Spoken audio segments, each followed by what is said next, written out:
Hello, today we are going to discuss periodic function. Friend, last class के अंदर अपन ने transformation of curve cover कर लिया था। Now we are going to discuss periodic function. Periodic functions क्या होते हैं वी विल डिस्कस, है ना। तो फ्रेंड, पीरियोडिक फंक्शन की डेफिनेशन, फर्स्ट डेफिनेशन क्या है आपके सामने? A function f x is said to be periodic function of x if there exist a positive real number t such that f of x plus t equal to fx। Means यदि कोई function यदि इस functional equation को satisfied कर रहा है किसी t positive value t के लिए, तो वो फंक्शन क्या होगा? Periodic function. और where t is fundamental period, है ना। The smallest value of t is called the fundamental period. हो सकता है t के डिफरेंट वैल्यू के लिए ये फंक्शनल इक्वेशन सेटिस्फाई हो जाए, बट जो सबसे t की जो सबसे स्मॉलेस्ट वैल्यू होगी वो होगी फंडामेंटल पीरियड। जैसे for example if I am saying, जो ये इक्वेशन है ये sin x के लिए, है ना। फंक्शन यदि मैं sin x ले लूं, यदि फंक्शन में ले लो sin x, आपके पास है ना, फंक्शन ले लेता हूं मैं sin x, तो 2 पाई के लिए ये इक्वेशन सेटिस्फाई हो रही है। sin x plus 2 pi equal to sin x ही आ जाएगा, है ना। तो 2 पाई क्या हो जाएगा? एक तरीके से उसका पीरियड हो जाएगा। सिमिलरली 4 पाई भी हो जाएगा, सिमिलरली 6 पाई भी हो जाएगा। बट स्मॉलेस्ट वैल्यू कौन सी है जिसके लिए इक्वेशन सेटिस्फाई हो रही है? Which is 2 pi. फ्रेंड, 2 पाई क्या हो जाएगा? इसका पीरियड हो जाएगा, ठीक है। The smallest value of t is called fundamental period, ठीक है। तो जो भी फंक्शन इस फंक्शनल इक्वेशंस को सेटिस्फाई करेंगे, है ना, इस फंक्शनल इक्वेशन को सेटिस्फाई करेंगे, तो वो क्या होगा? पीरियोडिक फंक्शंस होगा। और जो t की स्मॉलेस्ट वैल्यू होगी वो क्या होगा? फंडामेंटल पीरियड हो जाएगा फंक्शंस का। Note the positive t should be independent of x for fx to be periodic, है ना। अब देखो फ्रेंड, नेक्स्ट चीज क्या है इसके अंदर? जो ये t है ना, t ये इंडिपेंडेंट ऑफ क्या होना चाहिए? x होना चाहिए, है ना। जो इनपुट है यहाँ पर, इनपुट वेरिएबल है, उस पर डिपेंड नहीं करना चाहिए। यदि उस पर डिपेंड करेगा तो पीरियोडिक फंक्शन नहीं होगा। ऑलवेज जो t की वैल्यू है वो जो इनपुट वेरिएबल है उससे इंडिपेंडेंट होना चाहिए। In case t is not independent of x, then fx is not a periodic function. यदि t इंडिपेंडेंट नहीं है x से, तो वो क्या होगा? Not a periodic function. इसके ऊपर एग्जांपल अपन डीपीपी के अंदर डिस्कस भी करेंगे, ठीक है। अच्छा, नेक्स्ट है इसकी एक और डेफिनेशन है फ्रेंड, यहाँ पर एक और डेफिनेशन गिवन है। ग्राफिकली डेफिनेशन क्या है पीरियोडिक फंक्शन की? A function is said to be periodic if its graph repeat itself after a fixed interval and the width of that interval is called the fundamental period of the function। Friend, क्या होगा कि कोई function जो होगा ना, यदि उसका graph एक फिक्स इंटरवल के बाद अपने आप को रिपीट करता है, तो वो जो फिक्स इंटरवल की जो विड्थ है ना, वो क्या होगा? पीरियड होगा। जैसे फॉर एग्जांपल sin x का ग्राफ ले लेता हूं मैं, बेहद इजी, आपको पता भी ऐसा ग्राफ है ना। sin x का यदि आप ग्राफ देखोगे तो इस तरीके से ग्राफ मिल रहा है ना, इस तरीके से ग्राफ चलता है। सिमिलरली पीछे भी इस तरीके से ग्राफ चलेगा इसका। तो फ्रेंड, यहाँ पर ये पॉइंट पाई, ये पॉइंट 2 पाई। अब ये जो साइकिल है ना, ये जो 0 से 2 पाई का इंटरवल है, देखो ये रिपीट हो रहा है ना। ये देखो 4 पाई 2 पाई से 4 पाई फिर रिपीट हो रहा है, फिर 4 पाई से 6 पाई में फिर रिपीट हो रहा है। तो जो स्मॉलेस्ट विड्थ होगी, है ना, स्मॉलेस्ट विड्थ होगी, वो क्या होगा? आपका फंडामेंटल पीरियड होगा, जिसके बाद वो अपने आप को रिपीट करना स्टार्ट कर देगा। तो ग्राफिकली डेफिनेशन क्या होगा? A function is said to periodic if its graph repeat itself after a fixed interval. Means एक फिक्स इंटरवल के बाद वो अपने आप को रिपीट करना स्टार्ट कर दे, then the width of the interval is called the fundamental period. तो फ्रेंड, यहाँ पर विड्थ क्या है? 2 पाई माइनस 0, तो कितना हो जाएगा? 2 पाई विड्थ आ जाएगी, है ना। तो ये जो पीरियोडिक फंक्शन है इसका पीरियड कितना है? 2 पाई। और ग्राफिकली ऐसे बता सकते हो आप, यदि वो ग्राफ अपने आप को रिपीट कर रहा है, ठीक है। अच्छा, इसका रियल लाइफ में एग्जांपल आप घड़ी से ले सकते हो। घड़ी पे जैसे हर जो मिनट की जो सुई है ना, मिनट की जो एंड है, मिनट की जो नीडल है, वो भी अपने आप को रिपीट करती है। मिनट की जो एंड है उसका पीरियड कितना होगा? वो हर 60 मिनट के बाद अपने आप को रिपीट करती है, ठीक है। सिमिलरली सेकंड का कितना होगा? सेकंड का पीरियड कितना होगा? हर 60 सेकंड के बाद वो अपने आप को रिपीट करती है। सिमिलरली आवर का कितना होगा? आवर एंड का जो है, आवर एंड का कितना होगा फ्रेंड? हर वो 12 आवर के बाद अपने आप को रिपीट करती है, ठीक है। तो घड़ी का एक रियल लाइफ में एग्जांपल भी ले सकते हो। मतलब अपने आप को रिपीट करना स्टार्ट कर दे फिक्स इंटरवल के बाद, और जो फिक्स इंटरवल होगा वो क्या होगा? उसका पीरियड हो जाएगा फ्रेंड, ठीक है। नेक्स्ट अपन आगे बढ़ते हैं। डेफिनेशन आई होप कि आपको क्लियर होगा। ये फर्स्ट डेफिनेशन है थ्योरेटिकली, ये इसका ग्राफिकली डेफिनेशन है फ्रेंड। पीरियोडिक फंक्शंस की ग्राफिकल डेफिनेशन क्या होती है? आपको दोनों डेफिनेशन क्लियर होनी चाहिए, ठीक है। नेक्स्ट मूव करते हैं अपन standard result on periodic function. कुछ स्टैंडर्ड रिजल्ट है फ्रेंड, आपको डायरेक्ट पता होना चाहिए। अब देखो sin x cos x sec x cos x, है ना। यदि इनके ऊपर पावर n है और n यदि इवन है तो इनका पीरियड होता है पाई, n यदि ऑड है तो इनका पीरियड होता है 2 पाई। बेहद ही आसान। sin x के लिए देखा था अपने 2 पाई आ रहा था, है ना। अब sin स्क्वायर x में क्या होगा? पाई हो जाएगा। क्यों फ्रेंड? क्योंकि जो साइकिल अभी मिल रही थी, अभी आपको अप डाउन ऐसे मिल रहा था, अभी क्या होगा? अभी जो ग्राफ होगा ना, ऊपर मिलेगा आपको, है ना, ऐसे ऊपर मिलेगा अभी आपको। तो अभी क्या होगा? हर पाई के बाद रिपीट हो जाएगा ग्राफ, हर पाई के बाद रिपीट हो जाएगा ग्राफ, तो इसका पीरियड कितना हो जाएगा? पाई हो जाएगा। ऐसे आप डायरेक्ट ट्रेडिशनल डेफिनेशन से भी देख सकते हो, जो इसकी थ्योरेटिकल डेफिनेशन है। थ्योरेटिकल डेफिनेशन क्या कहता है कि f of x plus T equal to f x होना चाहिए फ्रेंड। अब देखो यहाँ पर एफ एक्स क्या है आपके पास? जैसे साइन स्क्वायर ले लेते हैं, साइन स्क्वायर एक्स ले लेते हैं, तो देखो पाई इसको सेटिस्फाई करेगा। एफ एक्स प्लस पाई कितना आ रहा है? साइन पाई प्लस एक्स का होल स्क्वायर। का होल स्क्वायर। अब साइन पाई प्लस एक्स कितना होता है फ्रेंड, माइनस साइन एक्स, तो यहां से आ जाएगा माइनस साइन एक्स का होल स्क्वायर। तो ये कितना आ जाएगा सोल्व करने पर, साइन स्क्वायर एक्स के इक्वल आ गया। मींस ये चीज जो है इसको सेटिस्फाई कर रही है। तो यदि यदि इवन है तो पाई होगा और ऑड है तो 2 पाई होगा। बट tan पावर nx और cot पावर nx के केस में ऑलवेज पाई होगा, चाहे n इवन हो या ऑड हो। मतलब tan स्क्वायर एक्स का भी पीरियड पाई, tan x का भी पाई, tan क्यूब का भी पाई, tan पावर 4x का भी पाई हो जाएगा। ठीक है, इसमें कोई आपको शक नहीं होना चाहिए। आप इक्वेशन को सेटिस्फाई करा के देख सकते हो, बेहद इसी तरीके से आपको वेरीफाई कर लोगे कि है ना हमारा पीरियड क्या आने वाला है, पाई आने वाला है। ठीक है, अच्छा मॉड लग गया, मॉड लग गया तो यही वाला कॉन्सेप्ट लग जाएगा ना, जो नीचे वाला ग्राफ है वो के ऊपर आ जाएगा तो पाई हो जाएगा, है ना। 6 का क्या हो जाएगा, पाई हो जाएगा। यदि मॉड लगा दिया आपने बाहर तो पीरियड कितना हो जाएगा, पाई हो जाएगा, है ना। चाहो तो आप इस इक्वेशन सेटिस्फाई करा के देख लो, है ना, या फिर आप चाहो तो ग्राफ बना के देख लो, दोनों से आपको क्लियर हो जाएगा कि इस केस में क्या होगा, पाई हो जाएगा। ठीक है, अच्छा नेक्स्ट है x माइनस बॉक्स x, जो कि फ्रैक्शनल पार्ट x होता है। इसका पीरियड कितना होता है, 1 होता है ना, 1 होता है। जैसे देखो ग्राफ देखो कैसे होता है, आपको कई बार इसका ग्राफ बनाया अपन लोगों ने। तो ये 0 पर 0, सब इंटीजर पे इसकी वैल्यू 0 होती है, हर इंटीजर पे इसकी वैल्यू कितनी होती है, 0 होती है। 1 2 3 4, -1 पे भी 0, -2 पे भी 0। अच्छा यहाँ से कैसे मिलता है इसका ग्राफ, इस तरीके से मिलता जाता है ना। तो हर एक यूनिट के बाद इसका जो ग्राफ है वो क्या हो रहा है, रिपीट हो रहा है फ्रेंड, है ना। ये देखो हर विड्थ कितनी है जिसका ग्राफ रिपीट हो रहा है, वो 1 हो रहा है। ठीक है, या आप चाहो तो फंक्शनल इक्वेशन से भी चेक कर सकते हो। ठीक है, आप ऐसे भी चेक कर सकते हो, हर एक जो विड्थ इसके बाद ग्राफ रिपीट हो रहा है। ठीक है, हाँ मैं कह रहा हूँ कि 2 के बाद भी कह सकता हूँ, 2 के बाद भी रिपीट हो रहा है, हर 2 के बाद भी रिपीट हो रहा है। बट स्मॉलेस्ट विड्थ क्या है फ्रेंड, यहाँ पर 1 है, तो स्मॉलेस्ट विड्थ क्या होगा, 1 इसका फंडामेंटल पीरियड होगा। ठीक है, इसका पीरियड क्या हो जाएगा, 1 हो जाएगा ना। Generally most of the cases में पीरियड का मतलब मेरा फंडामेंटल पीरियड से ही होगा। ठीक है, तो इसका पीरियड कितना हो जाएगा, 1 हो जाएगा। ठीक है, next properties of periodic function, very important friend.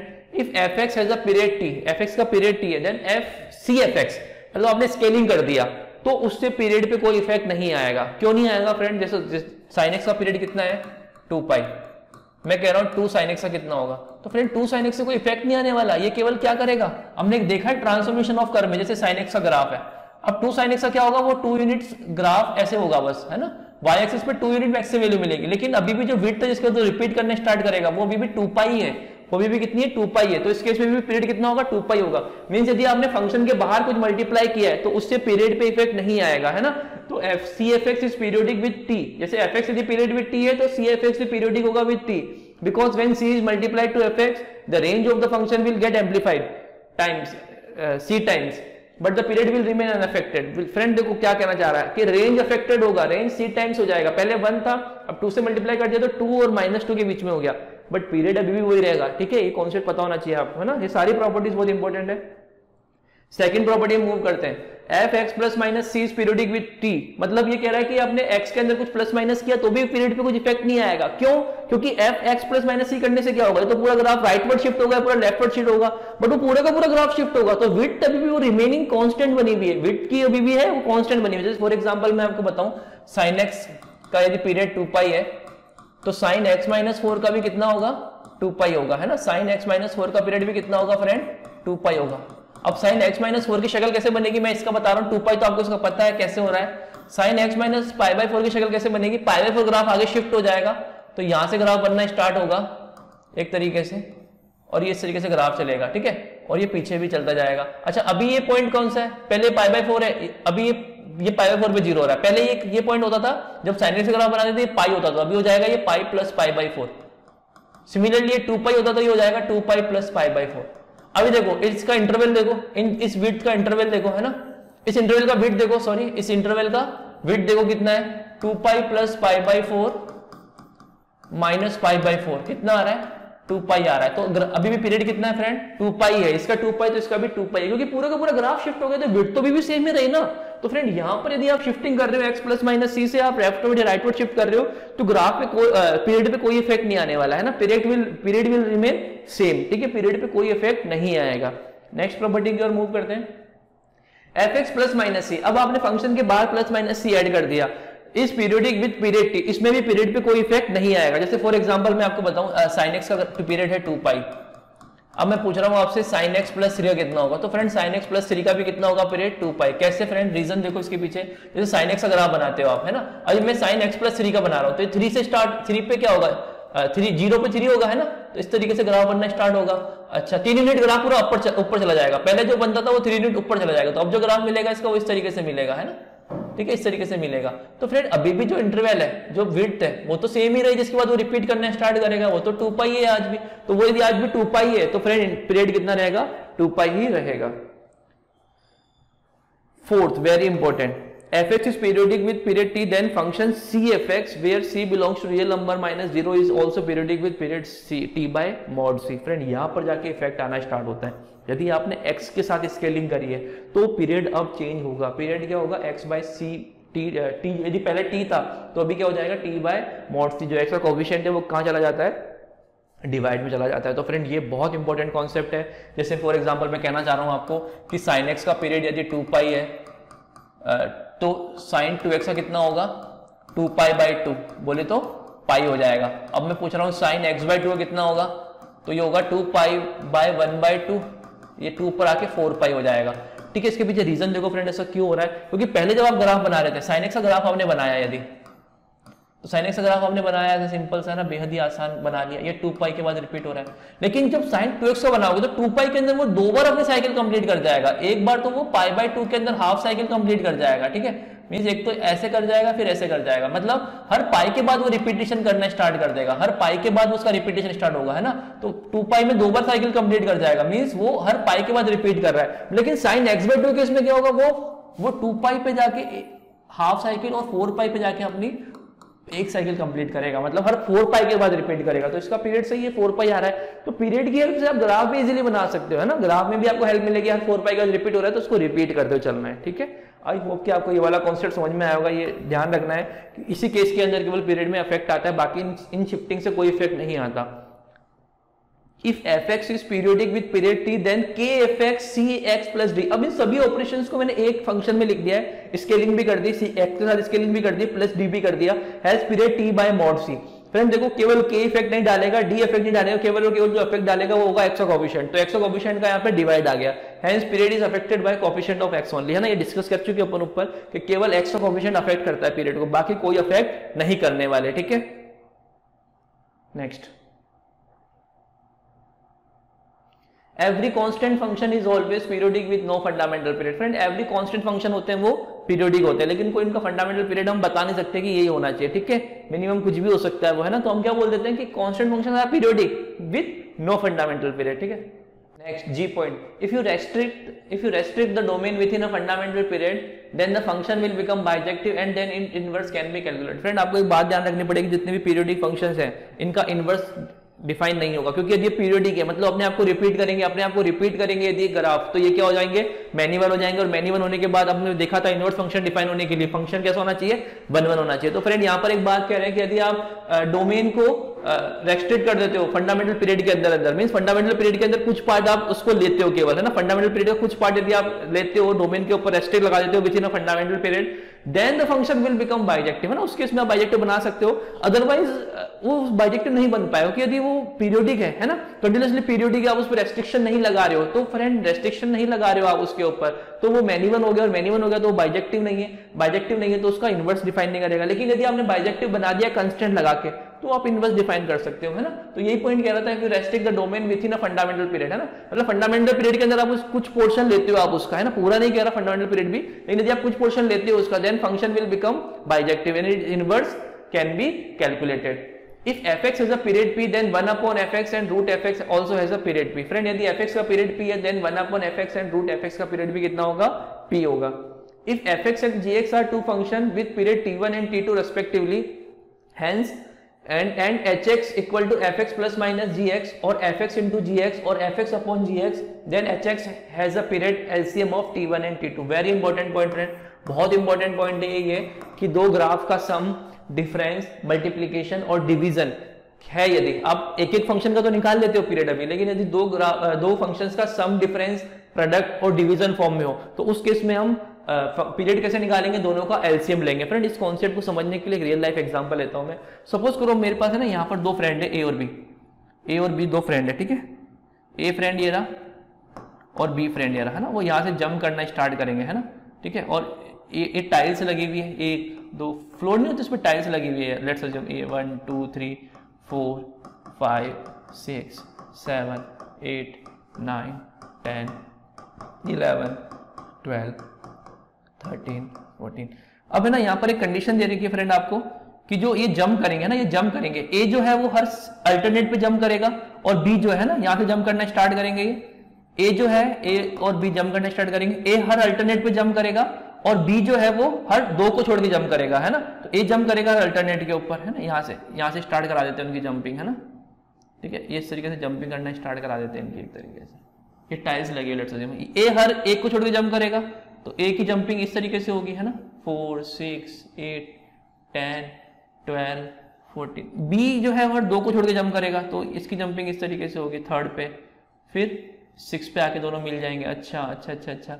Next है इसकी 9 पे होगी, देन फिर 12 पे आके मिल जाएंगे, है ना। अब फ्रेंड यहाँ पर एक गौर करने की बात है, ए हर 2 के ऊपर जंप कर रहा है, हर 2 के बाद अपने आप को रिपीट कर रहा है, बी हर 3 के बाद अपने आप को रिपीट कर रहा है, लेकिन ए और बी को कंबाइंड देखो तो वो कब रिपीट करेंगे, वो 2 और 3 के लीस्ट कॉमन मल्टीपल पे आके रिपीट करेंगे। देखो आप 6 पे आके दोनों मिल रहे हैं और ये जो चीज है वो पूरे ग्राफ के अंदर रिपीट हो रही है, ये चीज आपको पूरे ग्राफ के अंदर रिपीट होते हुए मिलेगी आगे जाके। और 6 क्या है, दोनों का लीस्ट कॉमन मल्टीपल है जिसके ऊपर दोनों आके मिलेंगे। तो फ्रेंड यहाँ पर क्या होगा, 2 फंक्शन डिफाइंड है तो दोनों कॉमन जो पीरियड होगा, मतलब दोनों जो फंक्शन है अपने आपको यहाँ पर आके रिपीट करना स्टार्ट करेंगे तो वो दोनों का जो पीरियड होगा उसका लीस्ट कॉमन मल्टीपल होगा। तो यहां पर आके हम कह देते हैं कॉन्सेप्ट कि यदि fx का पीरियड है t1, gx का पीरियड है t2, तो friend fx plus minus gx, fx into gx, fx upon gx का पीरियड क्या हो जाएगा, LCM of t1 t2। I hope कि आपको ये वाला कॉन्सेप्ट क्लियर हुआ होगा friend. However, that LCM if exists need not to be fundamental period, है ना।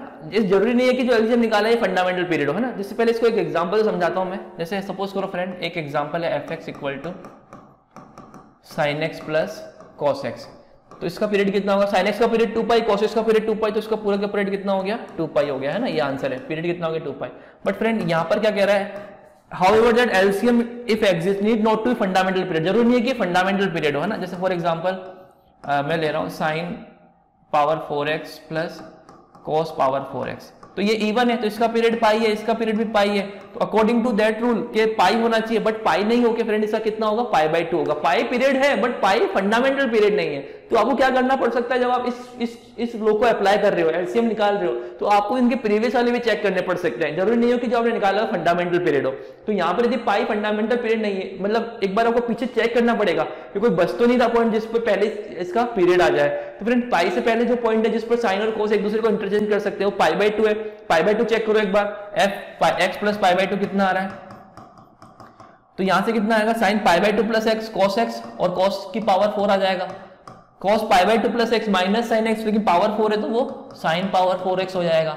फ्रेंड यहां से fx के इक्वल ही आ गया, मींस π/2 इसका फंडामेंटल पीरियड। अब π/2 से तो पहले कोई पॉइंट ऐसा है नहीं जिसके ऊपर इंटरचेंज हुए ये, तो यहां पर क्या पीरियड है इसका π/2 ना कि पाई। तो ये पॉइंट क्या कह रहा है, however that LCM if exist need not to be fundamental period, मतलब ये जो एलसीएम आया जरूरी नहीं है कि ये इसका फंडामेंटल पीरियड हो, तो आपको एक बार पीछे भी चेक करना पड़ सकता है। तो यहाँ पर इसका पीरियड एक्चुअली में क्या है फ्रेंड, π/2 फंडामेंटल पीरियड है, ठीक है। पाई पे नो डाउट रिपीट कर रहा है पाई के बाद भी, लेकिन फंडामेंटल पीरियड नहीं है पाई, फंडामेंटल पीरियड क्या है यहाँ पर π/2। आई होप कि आपको कॉन्सेप्ट क्लियर हुआ होगा। If LCM does not exist then hx equal to is non periodic. Friend यदि एलसीएम एग्जिस्ट नहीं कर रहा तो ये जितने भी टाइप्स के सम, डिफरेंस, मल्टीप्लिकेशन और डिवीजन में आ रहे हैं कैसे हो जाएंगे, ये नॉन पीरियडिक हो जाएंगे, ठीक है, पीरियडिक नहीं होंगे इफ एलसीएम एग्जिस्ट नहीं कर रहा तो।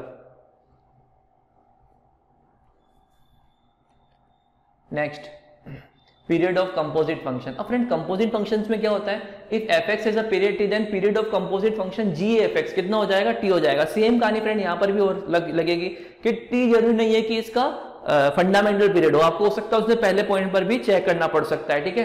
जैसे for example period of fx equal to sin cos x is 2 pi, देख लो आप चेक कर लो, है ना, sin cos 2 pi plus x कितना आ रहा है, तो cos 2 पाई प्लस x कितना हो जाएगा फ्रेंड, ये cos x ही होगा, है ना, और ये fx के इक्वल ही आ गया, तो इसका 2 पाई पीरियड है। बट पाई पे चेक करो, पाई पे होगा क्या, cos पाई प्लस x कितना होगा, माइनस आ जाएगा, तो माइनस साइन बाहर आ जाएगा, तो पाई नहीं होगा ना, तो 2 पाई ही इसका फंडामेंटल पीरियड है। But the period of cos x, अब cos x का पीरियड कितना होना चाहिए, cos x का पीरियड कितना होना चाहिए, cos x का पीरियड 2 पाई होना चाहिए, तो इसके अकॉर्डिंग तो इसका पीरियड भी 2 पाई होना चाहिए। बट 2 पाई से पहले चेक करो क्या कोई सेटिस्फाई तो नहीं कर जा रहा है इसको, पाई पे चेक करते हैं, cos पाई प्लस x, तो यहां पर कितना आएगा, ये कितना हो जाएगा, cos पाई प्लस x बोले तो माइनस ऑफ cos x, अब कॉस बाहर कॉस है तो माइनस तो खा जाएगा वो, तो कॉस ऑफ कॉस एक्स ही आ जाएगा। तो इसको पाई भी सेटिस्फाई कर रहा है। अब पाई बाई 2 पर भी चेक कर लो एक बार, क्या मतलब पाई बाई 2, तो कॉस पाई बाई 2 एक्स पे लेकिन साइन एक्स आ जाएगा, तो पाई बाई 2 नहीं होगा, तो यहाँ पर आंसर क्या होगा इसका, पाई होगा। तो सेम रूल यहाँ पर भी अप्लाई होता है कि यदि एफ एक्स का पीरियड टी है देन जी एफ एक्स का पीरियड भी टी हो जाएगा, लेकिन जरूरी नहीं हो कि वो ये फंडामेंटल पीरियड हो, ठीक है। इसको इसके ऊपर अपन क्वेश्चन डीपी में भी डिस्कस करेंगे फ्रेंड। नेक्स्ट मूव करते हैं आगे।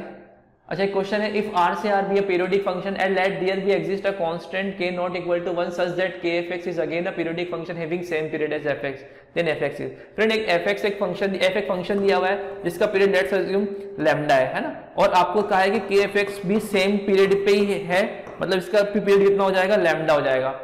तो आपको बताना है कि फंक्शन एफ एक्स क्या है, ठीक है। अब एफ का पीरियड लैम्डा है, तो एफ एक्स प्लस लैम्डा किसके इक्वल हो जाएगा फ्रेंड, एफ ऑफ एक्स के इक्वल हो जाएगा। अच्छा इसका पीरियड भी लैम्डा है, तो k times F x plus lambda किसके इक्वल हो जाएगा, k टाइम्स एफ एक्स के इक्वल ही होना चाहिए, फंक्शन के इक्वल ही होना चाहिए। अच्छा यहां से क्या आ रहा है फ्रेंड आपके पास, इन दोनों को क्या करो, सबट्रैक्ट कर दो ना, सबट्रैक्ट कर दो, इक्वेशन 2 माइनस 1 कर दो, तो कितना आ जाएगा ये, f of x plus lambda into k minus 1 equal to f x, 2 minus 1 कर दिया मैंने ना, के माइनस 1। अब के नॉट इक्वल टू 1 दिया है क्वेश्चन में, तो यहाँ से कैंसिल आउट कर सकते हो, तो f of x plus lambda किसके इक्वल आ गया आपके पास, एफ एक्स के इक्वल आ गया, means f x equal to x x plus lambda.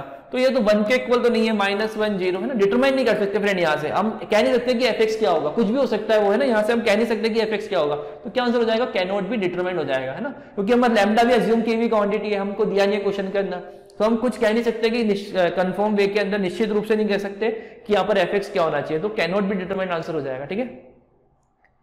Next question, let f real number से रियल नंबर में defined be a periodic function whose period is 3, है ना। एफ का पीरियड आपको कितना दिया है, फंक्शन एफ का पीरियड दिया है 3, और जी एक फंक्शन है अगेन, इसका पीरियड है 2 pi, then the period of h x equal to f x plus g x, f x plus g x का पीरियड कितना होगा, है ना। अभी अपन ने देखा था कि दो फंक्शन का यदि पीरियड बता है तो इनका सम का पीरियड कितना हो जाएगा, LCM of f x into g x, है ना, एफ एक्स और जी एक्स का एलसीएम हो जाएगा आपका इसका answer. Please pause the video for 1 minute and answer बताओ इसका क्या होगा।